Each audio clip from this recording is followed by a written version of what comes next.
आप सभी का स्वागत है हमारे इस यूट्यूब चैनल में। आज के इस वीडियो में हम एनसीईआरटी क्लास 10th साइंस विषय का चैप्टर नंबर पहला, जिसका नाम है रासायनिक अभिक्रियाएं एवं समीकरण, इस चैप्टर का पाठगत प्रश्न देखेंगे। पाठगत प्रश्न मतलब पाठ के अंदर वाला प्रश्न, ठीक है, जो कि पेज नंबर 15 में दिया गया है और ये न्यू और ओल्ड दोनों किताब का है, ठीक है, पेज नंबर 15 में ही। तो अगर आप अभी तक हमारे पिछला वीडियो नहीं देखे हैं, बहुत सारा वीडियो हमने बना के अपलोड कर रखा है, साइंस विषय का भी और इंग्लिश का भी, ठीक है। अगर आप अभी तक नहीं देखे हैं तो इस वीडियो को जाके देख लीजिए हमारे चैनल के प्लेलिस्ट में, ठीक है। और वीडियो को पूरा देखिएगा, क्योंकि इस वीडियो में हम सारा कंसेप्ट को एक एक करके समझाते जाएंगे। अगर आपको वीडियो अच्छा लगता है तो वीडियो को लाइक करके चैनल को सब्सक्राइब कर दीजिएगा।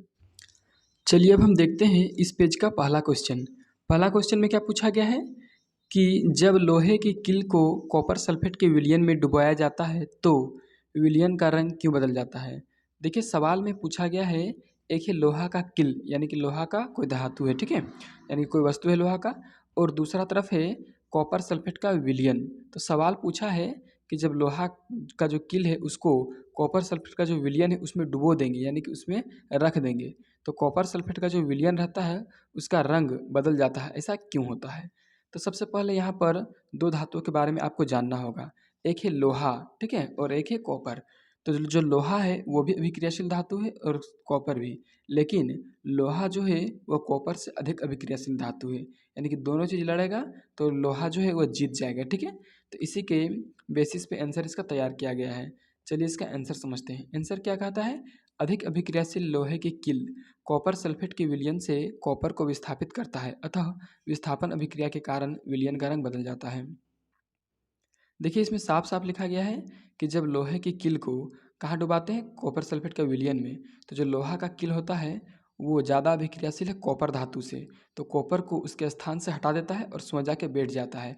इस प्रकार से कॉपर अलग हो जाता है, यानी कि विस्थापन अभिक्रिया के कारण जो है विलयन का रंग बदल जाता है। अब पहले था जब कॉपर सल्फेट का विलयन था तो कॉपर वाला का रंग था, अब आयरन सल्फेट हो गया तो आयरन वाला का रंग आ गया, जिस प्रकार से यहाँ पर सूत्र में भी लिखा गया है। सूत्र में क्या लिखे हैं, Fe यानी कि लोहा प्लस CuSO4 यानी कि copper sulphate, arrow then FeSO4 plus Cu।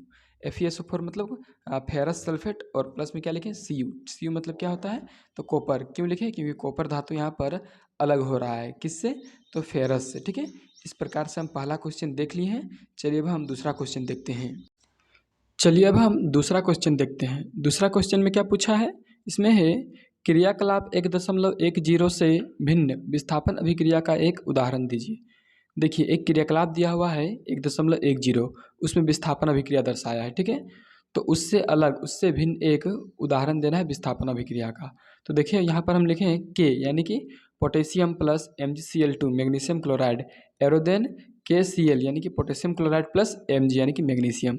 Magnesium यहाँ पर मैग्नीशियम क्लोराइड जो है ये पोटेशियम धातु के साथ अभिक्रिया करता है, और अभिक्रिया करने के बाद पोटेशियम धातु मैग्नीशियम को विस्थापित करके अपने बैठ जाता है और पोटेशियम क्लोराइड बना देता है और मैग्नीशियम को अलग कर देता है।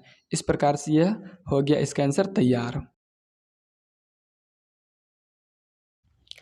चलिए देखते हैं तीसरा प्रश्न। तीसरा प्रश्न में क्या पूछा है, निम्न अभिक्रियाओं में उपचयित तथा अपचयित पदार्थों की पहचान कीजिए। देखिए नीचे बहुत सारा अभिक्रिया दिया है, मतलब दो ही दिया है, इसमें दोनों में उपचयित और अपचयित का पहचान करना है। तो सबसे पहले आपको इसके लिए उपचयित तथा अपचयित का मतलब समझना होगा। देखिए उपचयित का मतलब होता है या तो ऑक्सीजन जुड़ेगा या तो हाइड्रोजन घटेगा, ठीक है, और अपचयित का मतलब होता है इसके जस्ट विपरीत, ऑक्सीजन घटेगा या तो फिर हाइड्रोजन जुड़ेगा, ठीक है। पहले वाला में ऑक्सीजन जुड़ेगा या हाइड्रोजन घटेगा उपचयित में, ठीक है, और अपचयित में क्या होगा, हाइड्रोजन जुड़ेगा या तो ऑक्सीजन घटेगा। तो चलिए इसका उत्तर को समझते हैं। देखिए उत्तर क्या है, पहला नंबर में है फॉर Na, ये S यानी कि सॉलिड फॉर्म में है, और O2 ये जो 2 लिखा गया है ये आप नीचे लिखना चाहिए था, ठीक है, ये गैसीय फॉर्म में, एरो देन 2Na2O, ठीक है, ये भी आपको यहाँ पर जो 2 लगा Na2O के बाद Na2O में, ठीक है, Na2 जो लगा है उसको छोटा होना चाहिए था। देखिए यहाँ पर सोडियम अकेले है अभिक्रिया के रूप में, ठीक है, और जब अभिक्रिया करने के बाद उत्पाद बनता है तो सोडियम ऑक्साइड हो जाता है, यानी कि इसमें ऑक्सीजन जुड़ा है, किस में जुड़ा है, सोडियम में। तो यहाँ पर इसका आंसर हो गया सोडियम उपचयित हो रहा है, ठीक है, यानी कि सोडियम उपचयित। अब दूसरा देखिए, दूसरा में क्या लिखा गया है, दूसरा में है CuO कॉपर ऑक्साइड S यानी कि सॉलिड फॉर्म में है, प्लस H2 यानी कि हाइड्रोजन गैस, ये गैस के फॉर्म में है। ठीक है, तो अब देखिए ये CuSH2O। ठीक है, अब देखिए Cu का मतलब क्या है यहाँ पर, तो Cu क्या है यहाँ पर, Cu के साथ पहले क्या था, ऑक्सीजन था, ऑक्सीजन अब घट गया। ठीक है, जब ऑक्सीजन घटता है तो इसको हम लोग बोलते हैं कि अपचयित हो रहा है। ठीक है, या तो ऑक्सीजन घटना चाहिए तो फिर हाइड्रोजन जुड़ना चाहिए। देखिए हाइड्रोजन ऑक्सीजन के साथ जुड़ गया। ठीक है, तो यहाँ पर दो चीज़ हो रहा है, उपचयन अपचयन दोनों हो रहा है। कॉपर ऑक्साइड का क्या हो रहा है, अपचयित। ठीक है, क्योंकि ऑक्सीजन घट रहा है, और ऑक्सीजन क्या हो रहा है, ऑक्सीजन के यहाँ पर उपचयन हो रहा है, यानी कि ऑक्सीजन के साथ हाइड्रोजन जुड़ जा रहा है। तो इस प्रकार से आप अभिक्रिया को समझ गए होंगे, और इस वीडियो में आपको वीडियो का जो कंटेंट है अच्छा लगा होगा। तो वीडियो को लाइक और चैनल को सब्सक्राइब कर दीजिए। अगर अभी तक आप हमारे ग्रुप में नहीं जुड़े हैं, व्हाट्सएप ग्रुप में, तो इस वीडियो का डिस्क्रिप्शन में जाके जल्दी से जुड़ जाइए। वहाँ 2024 का एग्ज़ाम से संबंधित सभी विषयों का कंटेंट और भी सारा चीज़ अपलोड किया जाता है। तो चलिए, इस वीडियो में बने रहने के लिए धन्यवाद।